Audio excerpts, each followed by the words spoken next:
அன்புள்ளோரே வணக்கம். இன்று நாம் தமிழின் ஆன்மீக ஒளியான பட்டினத்தார் பாடல்களின் ஆழத்தை சில நிமிடங்களில் உணரப்போகிறோம். பட்டினத்தார் யார்? திருவொற்றியூரில் பிறந்த ஒரு பணக்கார வர்த்தகர். உலக வாழ்வில் இன்பம் செல்வம் எல்லாம் இருந்தவர். ஆனால் ஒரு தெய்வீக உணர்வு அவரை உலகத் துறவனாக மாற்றியது.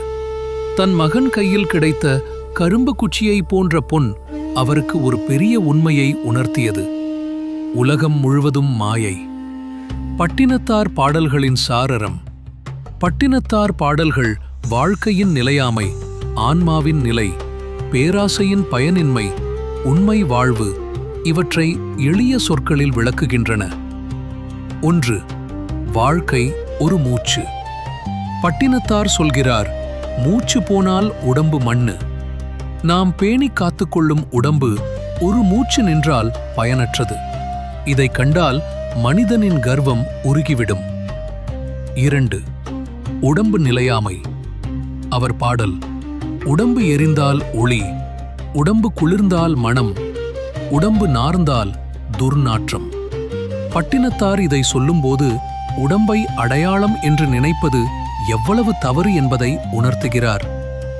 3. வரும்போது காலி, போகும்போது காலி. அவர் வாழ்க்கையின் பெரிய உண்மையை பாடுகிறார். கையிலே எதுவும் இல்லாமல் வந்தோம், கையிலே எதுவும் இல்லாமல் போகிறோம். அது தெரிந்தவன் பொறாமை வைப்பதில்லை, கொதிப்பு வைப்பதில்லை, பேராசை வைப்பதில்லை. 4. பேராசை மனிதனின் நோய். பேராசை உள்ளவன் பேரன்பை காணான். பணம் பதவி புகழ் தேடிக்கொண்டிருக்கும் மனிதன் உள்ளிருந்த அமைதியை இழந்து விடுகிறான்.